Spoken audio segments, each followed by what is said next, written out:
Hi guys, so we left off yesterday with this position. White played the move knight e2, black then played knight e5, knight to d4, queen b6, and then c3.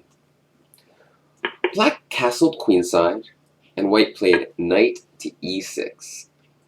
Rook to d7 was played, bishop e3, queen b5, stopping the king from castling, but allowing rook takes a7, threatening rook a8 checkmate.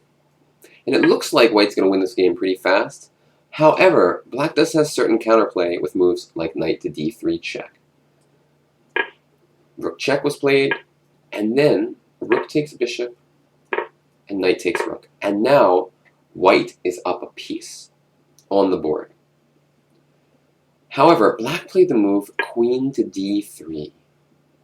Now my question to you, and this is a really important one, you're going to need to calculate the consequences of knight takes d7. And the question is, should we capture on d7? Or should we do something else? Pause your video, try to figure it out. Okay, it turns out, while it's very scary, knight takes d7 is the best move. Because after queen b1 check, king to d2, if king to e2, can't even remember all of the analysis, but probably just queen d3 and queen c2, and you have no way to escape these checks.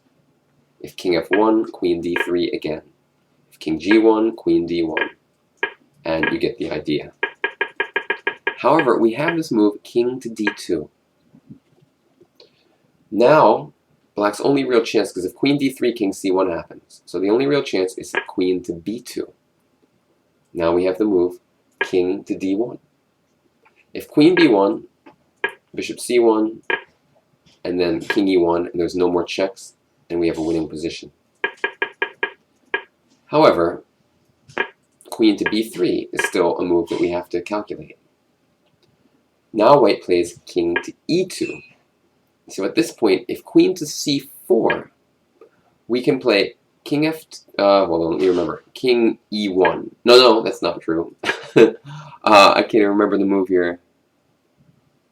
I think it's king to f2.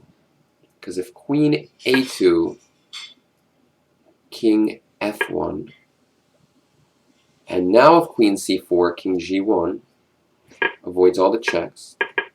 And if queen b1, queen e1. The main line, however, is after king to d1, queen b3, king e2, queen c2, bishop to d2, queen takes e4. And after king d1, queen b1, bishop c1, queen to b3, king to e1. And black has no checks. Very difficult calculation. I mean, this is not easy for anyone, grandmasters included. There's a lot of checks you had to calculate, and if you're wrong, the game's an instant draw. However, knight takes d7 would have won the game for sure. In the game, however, Lasker did not go for that. Lasker instead played the move rook to f1, which still retains an advantage, but does give him some more hurdles and kind of mind traps to jump through. I'm going to show how the game ended. It was extremely complex still. So he played the move rook f1, queen to c2 was played, bishop to d2. He's trying to shield his king from the checks. However, this allows rook e7, and then the point was, after knight e6, black gets to take this pawn with check. Queen e3 was played, and then black took on g2. So now black has some pawns, well, just one pawn for it actually. But the king is still running around. White played b3 to forever keep the knight out of the c4 square. Rook to e8, queen e2, and then black of course, doesn't trade queens, but goes queen to h3. And black has a really annoying idea here, which is rook to a8 to a1.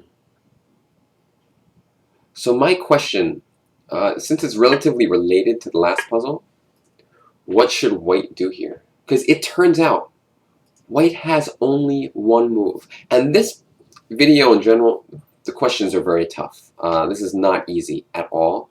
But this is what made Lasker great, is in these concrete calculation positions, he was much, much better than his contemporaries.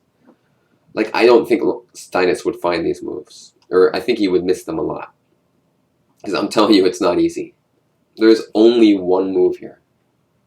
So pause your video, try to figure it out. So the only move turns out to be king to d1. Everything else, rook a8 and rook a1, just comes too fast. If something like bishop f4, for example, queen takes f5, and queen takes e6, and it's just good for black. King to d1, however, and these are all backed up with computer analysis. Rook to a8 was played, and now you have to find what white's move is here. Because again, there's only really one good move. And that move, which was found by Lasker, rook to f2. If we try to run our king over, simply rook a2, king b1, rook takes d2. So king d1 and rook f2, two very exact moves, but they do avoid the worst. And this is just pure calculation, pure concrete play. There's no like positional stuff happening here. These are just the only moves. And Lasker found them. Rook a2, and now he can counterattack. Because white is consolidated a little bit, and black has no clear way to make anything happen. c5 was played. He just simply took the g-pawn, and at this point, white is basically winning. The game continued d5, king c1, queen to d3, and white just took, played king b1, and after rook takes b3, rook f3, white is up a piece and winning the game. And he ended up even taking this f-pawn. Actually, he attacked the f-pawn. He took it a few moves later, and he made a queen with his threats of making a queen with the f-pawn were too great, and white won the game.